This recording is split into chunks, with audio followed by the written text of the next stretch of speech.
Welcome to Starting from Scratch. My name is Abdullah Omir, the founder of Money Garden. Starting from Scratch is our podcast where we discuss topics with business owners, entrepreneurs, heroes, and heroines who pursue their dreams by starting from scratch. In this series titled Entrepreneur Showcase, we take time to explore the lives, challenges, victories, and ideas of business owners from around the world who started their businesses from scratch and built them from the ground up. So sit back, relax, enjoy, and don't forget to like, subscribe, and share with your friends. It is a special episode today, as it is our first in our Entrepreneur Showcase, where we talk to our clients to hear their stories about how they started their own businesses from scratch. Today's guest is my friend, Mr. Andres Chang, the founder and host of his podcast, Hello Andres, and his YouTube channel, Risky Edges. Andres is an American pro-Palestine and social justice activist, currently based in Taipei, Taiwan. He is of Latino origin and was an illegal child immigrant in the 1980s until his family was given amnesty and granted U.S. citizenship under the Reagan administration. Growing up in California, USA as a child and a young man, Andres became active in the social justice scene in the 1990s during the street protests around Proposition 209, which sought to end affirmative action in the state of California. In the following decade, 2000s and 2010s, Andres was also actively involved in protests in the streets of America against the U.S. invasion of Iraq. More recently, Andres has lived in the Philippines in Davao City, where he spent 5 years. He was active as a social commentator on the political scene during the Duterte and Marcos administrations. He currently lives in Taipei, Taiwan, where he has continued his social activism and political commentaries, speaking in conferences, media interviews, as well as over his podcast, which you can find on YouTube under the handle Risky Edges. Now he has committed his life as a full-time social commentator and entrepreneur, following the path of his father, who was a successful business owner for many years in their home country of Guatemala. Andres, it is a pleasure to have you here today. How are you doing? I'm great, Abby. How are you? I'm always happy to see you, my friend. It's been Likewise. Thank you very much. It's been quite a journey since we first met, and I was putting this together, and I was thinking back. It's already been, I guess, almost 2 years since we met in Davao City. Yes, that fateful night in that noisy resto bar, the Royal something, David Royals, The William. the William. Yes, The the William. William. The Yes. William. And shout out Yes. to those guys, the ownership at the William. And Yes, shout out to the William. shout out to the William downtown Davao City, where you know, Yes. if you are an expat or even if you're a local looking to enjoy a night of great food and ambiance, the William is an amazing spot in downtown Davao City. Now you're living in Taiwan, in Yes. Taipei, and Yes. my wife just told me there is a typhoon, and I don't know if it's heading your way. Did you hear this? There's a typhoon Yes, heading. yes, yes, yes. I was reading this morning in the Taipei Times, which is Taiwan's only English language newspaper with a daily printed edition, that I think it's just going to be a tropical storm. It's not going to hit us. Okay, well, hopefully you're somewhere safe and you're just, paying attention to the news there, just to stay out of harm's way, my friend, okay? All right, so let's dive in. I have been wanting to have this conversation with you for a while since you left Philippines. We haven't seen each other like we did. Since that time, you have invested time and money into converting your activism into a business. So I know that you are actively engaged with speaking engagements and putting yourself out there to get your message out there. So this was what I wanted to talk to you about, a little bit about you, a little bit about the work you're doing in the community, and also your perspective now that you are, becoming a business owner and an entrepreneur. So my first question that I had for you today is taking us back, or taking you back to how it all started. and what inspired you to commit your life as a social activist and a political commentator? What were the origins and roots of those inspirations, Andres? Well, most recently, it has been Gaza and the genocide and the Holocaust that Israel is doing to the people of Gaza. Yes, 1,200 Israelis were killed this past 7 October. No one is denying that. But in response, Israel has committed genocide and Holocaust, and that compelled me to speak out against it. And even if you say, oh, it's not a genocide, it's not a Holocaust, okay, fine. 38,000 Gazans have died since 8 October, this past 8 October. We're going into 9 months, it's almost a year, and nothing justifies that. Nothing. Now, you might say, I don't know, I don't believe those numbers. Okay, basically, there is no safe place in Gaza. Schools have been bombed, hospitals have been bombed, uh, apartment buildings have been bombed. Nothing justifies that. Nothing, nothing. Now, you might say, oh, well, those Hamas terrorists who did what they did on 7 October, they're hiding amongst the civilian population. Okay, fine. Even if that's the case, nothing, nothing justifies one day of attack with almost 9 months of constant attack. Nothing justifies that. And even then, if you just take this to its take this thought experiment to its logical conclusion. If Hamas is hiding amongst the civilian population, that means everybody's a target. you know, Abdullah, you could be Hamas. I could be Hamas. Hamas could be hiding. I mean, well, if they can hide in Gaza, why can't they hide everywhere? You know, they Hmm. could be they could be hiding under your bed, Abby. Well, I would say that regardless of what side of the argument you're on, there's definitely conversations that need to be had to bring it to an end permanently. Whether you are Absolutely. Israeli, Jewish, you don't want to have to live in fear. And if you are Gazan, Palestinian, you don't want to have to live in fear, right? So having conversations is really the only way forward. There's only so much bombing, regardless of who's doing the bombing. There's only so much bombing and so forth that you can do, right? Eventually, it's got to stop, right? And conversations have to happen. So when I met you, this was before. This was in towards the end of 2022, beginning of 2023, because I arrived in Philippines in October of 2022. So we met shortly after I arrived here. So that was before. That was a year. That was a year prior to October 7th, 2023. And when I met you and I was just hanging out at the William and we were just, two foreigners having a beer, right? Um, and then you started telling me about this stuff that you were doing with your social activism and so forth. You were already active in the community and active in your private life and your professional life and with your business to, talk about a lot of different issues. So I know that your activism, I guess it has taken on a whole new purpose. I don't know if that's the right word with everything that's happening in Gaza right now.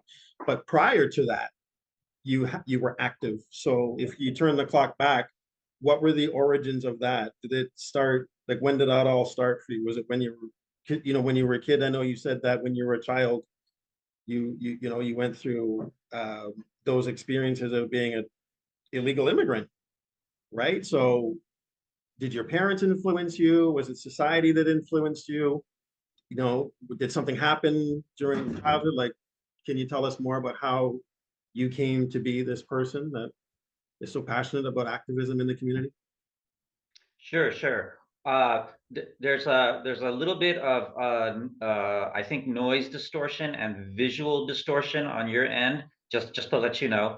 But to answer your question, Abby, as I get older, I make the connections and I realize that uh, my life has kind of uh, my life has pushed me, and I have reacted by going in a certain direction. If you push an object, it might go in this direction or that direction. My life has pushed me into where I am now.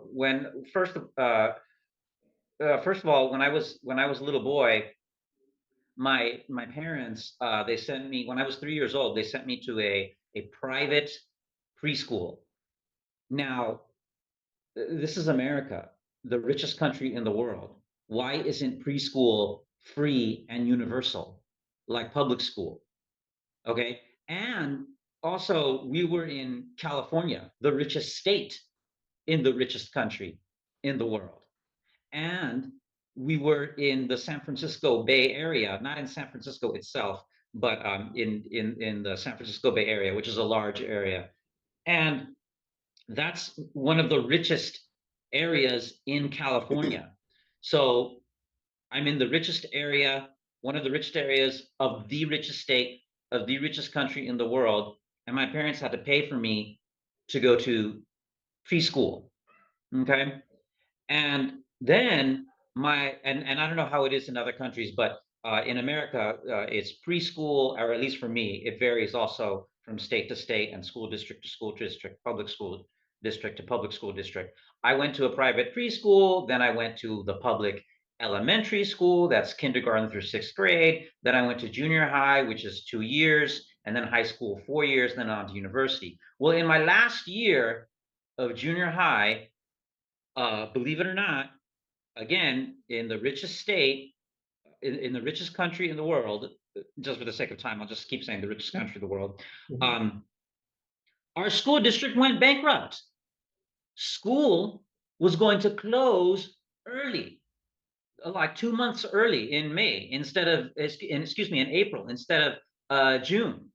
Okay, Mhm. so we were going to be the first incoming high school class, freshman class, with a bankrupt school district, or after this happened. And we were after all this happened. And what happened when I said all this happened? Well, we asked then Republican Governor Pete Wilson, governor of California, please bail us out, give us the money to to keep our basic human right to an education. And he said no. Now, there is a consistency there because supposedly Republicans they believe in capitalism, and they don't believe in any taxation to go to the government to fund social services. The private sector should do anything. So there's a consistency in his ideology and his actions there. So we sued him because he wouldn't bail us out. He lost, and the school district got the funding to remain open, but the damage was done. The Mm. teachers took a 9% pay cut. I went to a high school where in physics we didn't have tables. We had we had to take chairs, I'm not kidding, and put old doors on top of the chairs, but and lay them flat. Those were our tables to perform physics experiments on in public school. And uh, and so we didn't have money for tables in physics class, but we had money for metal detectors. Mhm. So I went to a high school, a public high school in America with metal detectors. Wow. And yeah, and then senior year comes, and deja vu, it happens again. The school district is talking about going bankrupt again, closing, ending the school year early again. I'm a senior in high school, and the teachers are talking about going on strike. Luckily, that never happened. But when I was a senior in high school, Pete Wilson, again, he came up with Proposition 187, which simply put is a papers, please law. If you look like an illegal immigrant, if you look like me, the cops can pull you over and, in theory, put you in jail if you don't have your green card. or arrest you. And I remember listening to the morning radio in the car on the way to school. The DJ said the first reality check of 187 came today when undocumented parents, illegal parents, their kid got sick. They did not take him to the emergency room. The child died because they were afraid they might get caught and deported. So here he is, uh, Pete Wilson, very cynically attacking immigrants to so he could run for president. That was his strategy to help him run for president. Eventually, he did not get the nomination. He did not run for president, and uh, it was just like, whoa, the state is against me. I did everything right. My family did everything right. They came to America. They sent their kids to school. Their kids learned English. Their kids did well in school. And now I might get deported, or at the very least, something bad might happen with the cops. So uh, the short answer is these experiences, they and I'm not alone. This happened to other people, and other people, everybody's life turns out differently, but that's part of what pushed me into where I am now. So when you said that your parents did everything right, and when you say that, you mean you were law-abiding citizens? Is that what you mean when you say that? Because you also said you were a legal immigrant. So how did you guys get to America? How did you cross the border? Like, how did you end up in America in the first place? The vast majority of undocumented immigrants do not Mhm. walk across the border. The vast majority of undocumented immigrants did it the way we did it. We got tourist visa. See, my father was an educated man. Oh, I Okay. see. My dad had an MBA, and my mom, she graduated high school, she dropped out of college to marry my dad. So my parents, so they were educated. They knew there was laws, there was a legal process, there was due process. So they had this all figured out. They were they were kind of crazy too, because they had two little girls, my two older sisters, a newborn baby, myself. My mom was pregnant with my brother, and then and my parents decided one day we're going to go to America, and they got a tourist visa. I They see. flew in, and they did not leave Got it. when the tourist visa expired. I And got it. from Yeah. that point forward, we were illegal, which is the way the most undocumented immigrants enter the United States. That's how they Got it. become undocumented. Yeah, but my parents, the first thing they did, one of the first things they did was to find an immigration lawyer and tell them this is what we plan to do, yada yada. So Okay. I got it. So yeah. there you were. So your family, took that was the path they chose, and so years go by. You end up in the school system, primary school, public school system. These things happened with the governor of California while he was trying to to win, I guess, the Republican nomination for president. All this stuff was going on. You are a young child observing all of this, and then others who look like you talk about the others in your community that look like you are the Latinos, right? So collectively, there was a collective experience that was happening in your community, and through those observations and experiences, it shaped your worldview. Is that a fair statement to make? Yes. Okay. So at what point during your childhood were you 8 years old, 10 years old, 12 years old, like teenager? Like, when did you come to an awareness that something isn't right here? Or when did you come to an awareness that you didn't feel like you were being treated fairly? When did you come to that awareness? Proposition 187. That's what did it for me. I mean, it was just so blatant. How It old were was you? just How I old? was 17. I was a Oh, you were senior in high 17. school. You were a I senior in mean, it high was school. just so obvious. Mhm. We don't want the people who look like you.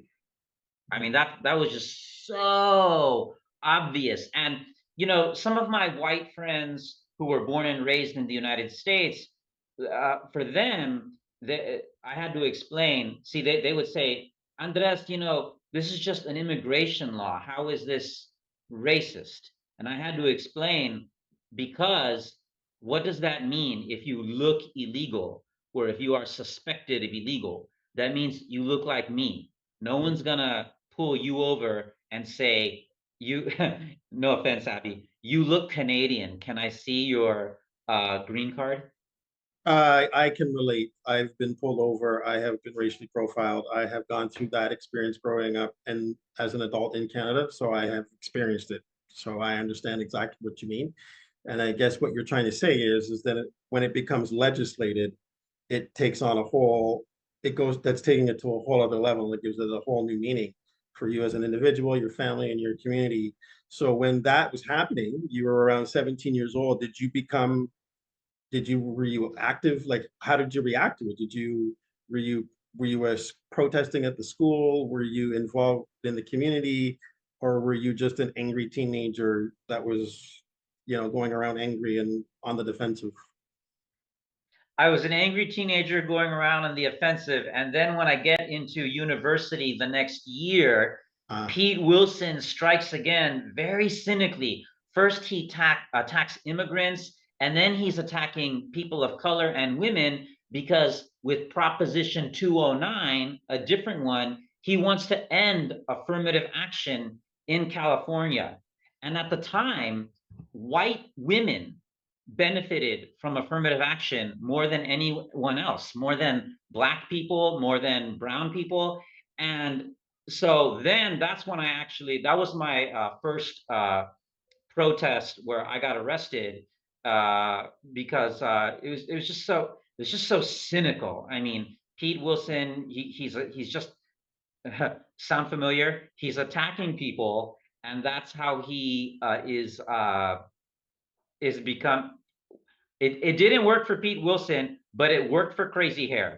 mm, That so absolutely. in a way we have gotten worse, because Pete Wilson uh, tried the I guess diplomatic and legal racism, whereas Crazy Hair just tries the blatant, foul-mouthed racism and sexism, and it works for him. And he's gonna be president for a second term, it looks like. And getting back to immigration, there are concentration camps Mm, of people who look like me. So 4 years of Joe of of the President Trump, President Crazy Hair, we get the concentration camps. 4 years of genocide Joe Biden, and we get the concentration camps. He didn't close them down. So it's like we're going backwards. It's gotten worse in a way for immigrants. so I know you've told me in the past your father was a businessman. I guess he was always a businessman since you were growing up as a child. Was he always a business owner, your father? And I guess Uh, why, I'm sorry, Andres, why I'm asking the question, I'm just curious to know, because I know that that has shaped you as far as, your pursuit or lack of pursuit, or just the career choices you've made along the way. But your father being a Latino businessman in America, did you observe anything about his experiences that shaped your worldview in any way? My father spoke English with fluent English with a thick accent, um, and it really didn't matter that he was a college graduate and an MBA, and he had an MBA. When he would try to find work or try to start businesses, for a lot of people, his skin was too dark and his English was just too accented. It didn't matter that he built an earthquake proof building out of concrete in Guatemala. That was his undergraduate. He was an engineer and then he got an MBA. He had a really difficult time. He has since moved back to Guatemala. He has a real estate business there. But he had a very difficult time in the United States. Remember, this is a different time. This is Mhm. this is the 80s, um, and you know you could argue that uh, So when did he leave? Because I grew up in the 80s, so I'm a few years older than you. So I know exactly what you're talking about. So, but to those who are listening who are younger than us, you know, I just want to point that out. But your father left, so he left America and he went back to Guatemala. So at how, like, when did that happen? Was that in the 90s, or when did he? that Mhm. that was between 2000 and 2010. Do we have a Got name it. for that decade, by the way? The zeros, The the two aughts, the tens? I just call it the 2000s and the 2010s. That's what I've been calling it. Okay, yeah. Yeah. So around that time, he Okay. went back to Guatemala. So My mother lives in California. My father went I back to see Guatemala. the challenges that he faced with being Latino. Did that factor into his decision, or was it, or it didn't factor in to his decision to Uh, leave? my father is a very pragmatic man. Uh, So in his own words, I just didn't make it in the U.S. uh, So he in a way he went pursuing the American dream. He did not achieve it, and he decided I'll have I'll it's financially a better decision for me to go back to Guatemala. got it. So there you are now observing all of this, and you had your own experiences, and then you're coming to an adulthood. When it came to your career choices, how did your experiences impact the decision-making process you had about the career you chose for those years in the 2000s, I guess, in the 2010s? I worked a lot in public education in for many years, in part because I had great public school teachers. Hmm. I really did. Um, for example, my French teacher in high school was a University of California, Berkeley graduate. My history teacher in high school was a University of California, Berkeley graduate. Um, and when you work in public education, you see it all. You see the system failing because you see in America, going back to the 80s really quick, you could say, well, the US couldn't fund universal health care like what they have in Canada, for example, and Europe and Japan, you know, basically everywhere else, and preschool because, you know, we had to fund this big military machine against the Soviets. Fine. But in the 90s, there was no more Soviet Union. And a lot of us thought naively we would get a peace dividend. All that money we spent on military, we would spend it back on us, you know, including education. But the problem is in America, every year there are budget cuts. And the first thing that gets cut is education. And the first thing that gets cut in education is arts. So the first thing they cut is music, and then theater, basically, and art, painting, drawing. Those are the first things that are always cut. Fast forward, you know, there's so many people on YouTube who are complaining that everything that Hollywood is making is just not entertaining. Well, you've got this entire generation of kids growing up who were not able to go to film school, were not even exposed to the arts because it was cut from their public education. And I saw it also when I was working in public education. So then they go to Hollywood. How are they supposed to make anything interesting? Additionally, we have, this is true, uh, we are a nation of illiterates. Half of adult Americans cannot read above the sixth grade level. That means their reading has not improved or stopped improving when they were 11 years old. So we have a nation of illiterates, a nation of people who, and the system has made them this way. I'm not attacking any individual. I'm, excuse me, critiquing the system.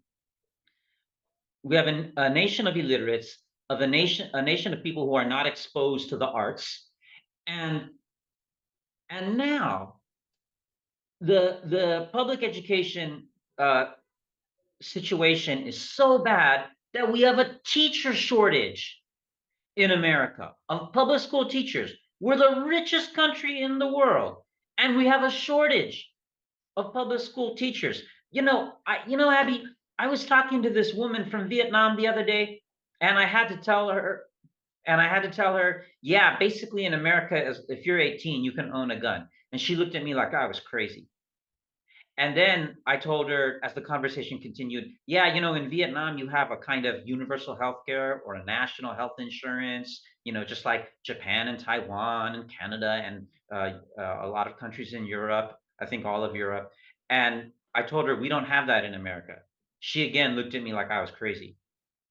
And then I told her, in America, we don't have any high speed rail. And again, she looked at me like I was crazy. And here's the crazy thing. She's from Vietnam, this woman I'm talking about. Gee, who won that war in the long run? Right, right.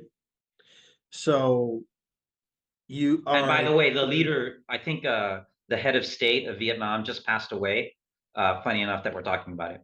right. So so you've had these experiences as a child growing up, the observations that you had of what your father experienced, your teenage years, your university years, you worked in the education, the school system, you worked in that um, industry as a professional. At some point, you made a decision that you were going to become a social activist, and um, to make a business out of it also, because you got to pay the bills, and I understand that. Um, so how has your do you feel that your attitudes, your ideals, your worldview, your opinions, do you feel how has that impacted your ability to build your business, to get your message out there?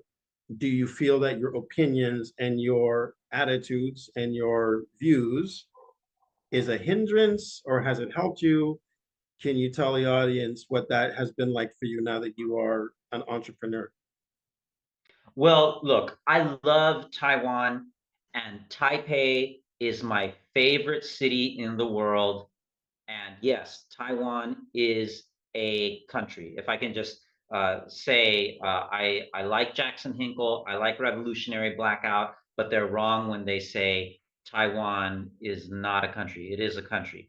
Uh, I'm not saying anyone should go to war because of that. That's kind of a separate thing.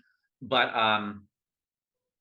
one of my challenges here is that the media in Taiwan does not want to listen to me and does not want to talk about Gaza.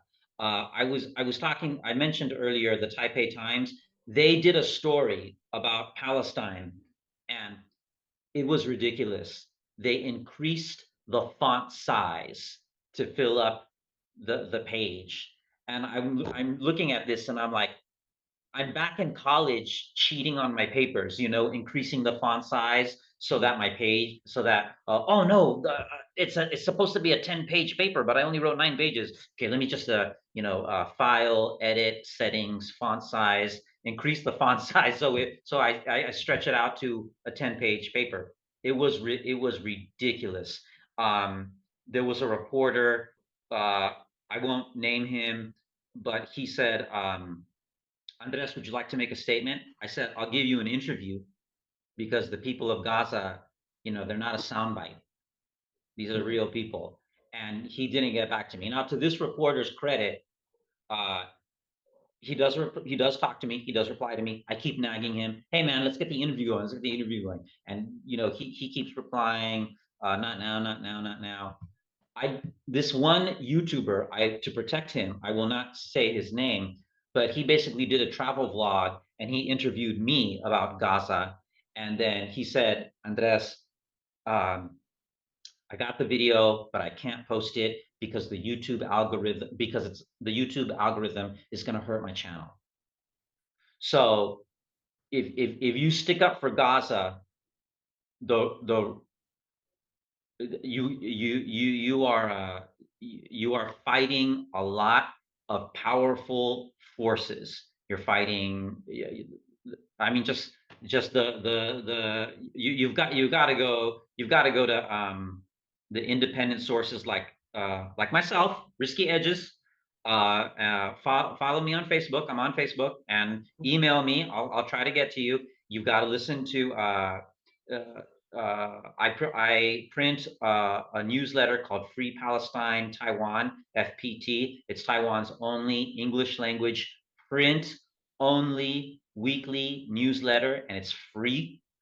There are pro-Palestine groups here in Taiwan. Please give me money and time if you can donate it. Please give them time, donate them to them time and money if you can. Get your information from Democracy Now, The Gray Zone, Electronic Intifada, uh, Al Jazeera, and other independent outlets.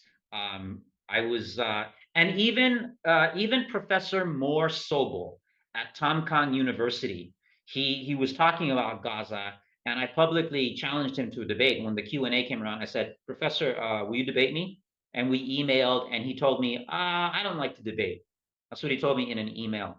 And which is ridiculous because he teaches debate is one of the things he teaches at Tomcom University here in Taiwan. So yeah, it's the Gazans. If the more you learn about Gaza, the more you learn how a lot of people are just not uh, paying attention to them. Yeah, I can understand that. I can understand that. So me having this conversation with you today, I didn't even it didn't even enter my thinking about, if someone's going to, if someone's not going to watch what I'm posting on my podcast because of what it is that you're talking about. I didn't invite you here today to talk about Gaza. I invited you here today to talk about your business and your life and your commitment as a political commentator and a social activist. And I know that is something near and dear to you. So we're talking about it, right? As we're talking, as we're having this conversation, and it has occurred to me in the past when we have spoken, I can remember a few years back after Nelson Mandela was released from prison, he had an interview with Oprah Winfrey, and in that interview, it was you can go on YouTube and you can find that interview. It's there, um, where he talked about Oprah had asked him how is it that he was able to engage in conversation with his adversaries and to have empathy, forgiveness, and to just be able to um, make space in his heart to have conversations with his adversaries. So his answer was that he came to a realization that uh, he came to a realization during his years and his journey that if he was unwilling as a leader to engage in conversation with those that were his adversary, that South Africa would have gone up in flames. Those were his words, that if I did not engage in conversation with them, the country would go up in flames. So, meaning to say that there needs to be conversations, right? And I have had instances in my life where I have had conversations with Ku Klux Klan members. So, of someone who's a First Nations background, African Caribbean background, you know, one would think that I would be the last one wanting to sit down and have a conversation with a Ku Klux Klan member. As a kid, I was terrified of them. I was terrified. It used to terrify me as a kid growing up in Canada, the idea that someone could show up at my house and then I would wake up in the morning with a cross burning and having to deal with that kind of aggressive violence, right? Because I did have to deal with aggressive violence as a kid growing up because of the color of my skin and not being white. I've endured that. So I know what that feels like, right? But as I grew older and um, came to a conclusion that, or not came to a conclusion, but I made a decision that, you know what, if I am going to live on this earth with other people who don't think like I do, I would want to have a conversation with those people to understand, why do you think that way, right? And so I just that's just me, right? So having you here today talking about this stuff, um, who chooses to watch it, good for them, and they can have their own opinions. They can engage in their conversation with you if they choose to do so. They can follow your channel or not. They can talk to you or not, right? But at the end of the day, we have got to be, as human beings, we got to be willing to have conversations with each other. Another hero of mine, Malala Yousafzai, her whole platform is all about education. Everything that she stands for is all about educating people that would go so far to shoot you in the head because you don't feel and think the way that you do. And there was another interview with Malala when they had asked her, if you were you ever afraid? Were you ever afraid when you were advocating before you got shot that someone would attack you? And she said, yeah. She the interview was with Stephen Colbert. Was it with Stephen Colbert? Or no, sorry, it was Jon Stewart. It was with Jon Stewart on the Daily Show. So her response was, yeah, I thought that if someone from the Taliban was going to attack me, I would take my slipper and hit him over the head with it. That's what she said. She would take her slipper off and hit him in the head with it, right? But then she stopped herself and she said that she came to a realization and during those years before she got shot. So she was like 13, 14 years old when she came to the conclusion that, and this is according to her, that if I took off my slipper and hit the Taliban over the head with it, that I would be behaving just like them.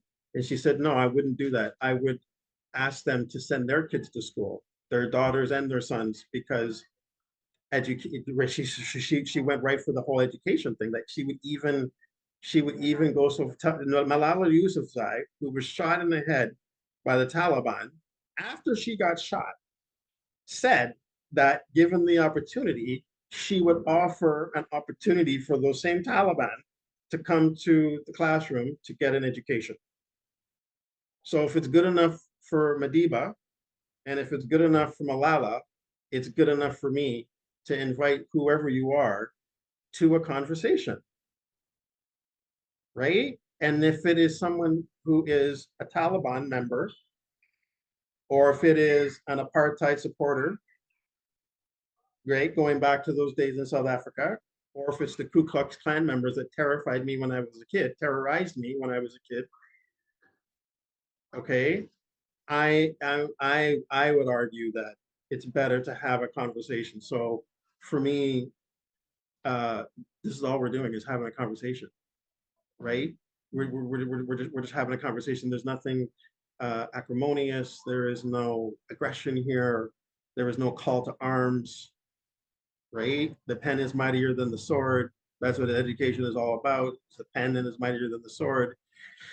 So I'm derailing my own interview here with you because this is supposed to be about you. But my friend, I'm just responding to what you're saying about the challenges that you face because of the topic that you choose to advocate for. And then, interviewer is not willing to give you an interview, or whoever is not willing to tune into your channel. What can we do, right? Because if someone isn't willing to stand up and talk about these things, well, then the bombs are just going to keep dropping, right? So anyway, now you are in it, full time. You have committed yourself to it. You have enlisted our service as a virtual assistant agency to help you with that. I appreciate that. As a client, I appreciate your business, and uh, if this helps you in any way, great. I hope it does, right? Because of the business that you are in, it's all about having exposure. Okay. And this is something I intend on doing with all the clients that we're serving, and even those who are not clients. I want to talk to different people. That's what this podcast is all about, hearing stories of people who are trying to make a difference in the world in their own way. With you, it's social activism and political commentaries, but I have other people that are not political activists, but they're trying to create opportunities for people and make a difference in the world in their own way. But what I want to ask you next in closing, because we've been chatting for quite a bit here. Um, where do you find joy in what you do? Uh, do you find joy in what you do? Where do you find joy in what you do, and what has brought you the most joy in this journey now that you are having this business with your YouTube channel? Well, I do find joy in it, but that's not why I do it. I don't do it because of the joy. I do it because I really believe in it, and I just can't sit around watching these people in Gaza die and remain silent. But the joy comes when every now and then uh, somebody says that they agree with me, or they cheer me on, or that they acknowledge what I'm doing, and they and they like what I'm doing, and they agree with me. That's the joy, that's the joy that I get. I don't do it because of the joy, but I do get joy from it, especially when somebody when I reach somebody, or somebody has said that I have reached them. Well, then let me give you some joy then, because when we met, one of the reasons I came to live in the Philippines and I love it here, I got married recently, as you know, and that's been a blessing since after I arrived. That's just made my experience here all that much sweeter. But one of the reasons I left North America is to get away from all of that stuff that you talk about. The 187 and the racial profiling, the Ku Klux Klan, and so on and so forth. Where I'm living now is not perfect, but it's very different from that. I don't have to. I feel more at home here walking down the street than I ever felt in 50 years living in Canada, right? So when I met you, I was freshly arrived and I was so happy to be here. I was just having my rebirth of my second childhood. I was just, eating mangoes and fresh fish every day and just, singing karaoke and eating too much rice and too much time on Facebook and becoming a Pinoy, right? Right, And right, right, it's been right. awesome. The Yeah, last thing I think Filipinos use Facebook more than any other country. But anyway, my gosh, don't get me started, right? okay, yeah, I think you can look that up. I think that's a fact. Like, you can a quick Google search will reveal that. But anyway, Well, you know what? I got my team is full with my beautiful Filipinos, so I don't want to go too far in criticizing their usage of Facebook. I don't want to turn my family into enemies, right? Because I love them dearly.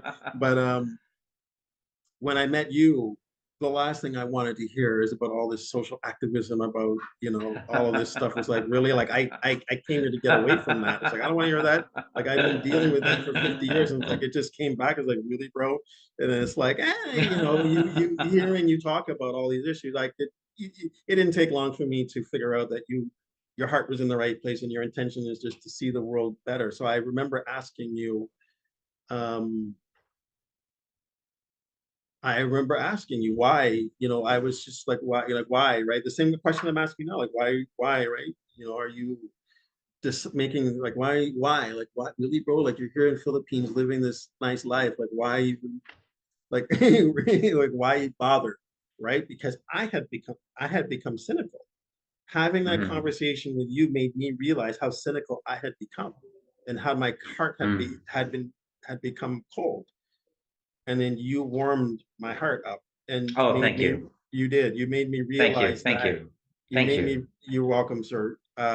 But you made me realize that, you know um, the blessing that I now enjoy, living the life of happiness and comfort, right? It would be selfish of me.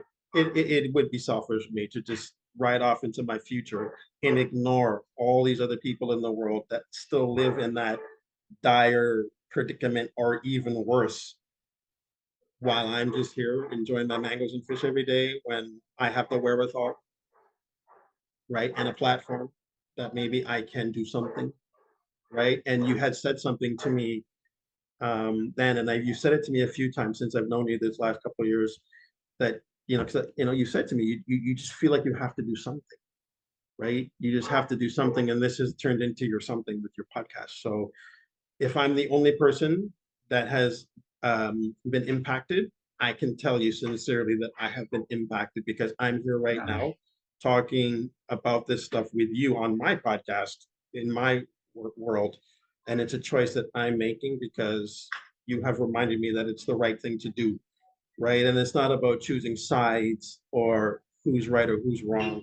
It's about um, being willing to have conversations, which I am, right? Another day, I'll tell you the story about the Ku Klux Klan member that was in my chess club that we sat playing chess together, and we started talking about white supremacy, and I started asking him questions about why he thinks that's cool in Canada, right? To have a community in Canada that's all white, that I wouldn't be allowed to sit and play in this game of chess. And I'm like, uh, do you not see the problem there? Or right? So this was like I've been down this path before. We're having conversations with people that are like, Ku Klux Klan boys, right? But I learned something in that conversation. It's that we had more in common about a whole bunch of other stuff that had nothing to do with race. He loves his family. I love my family.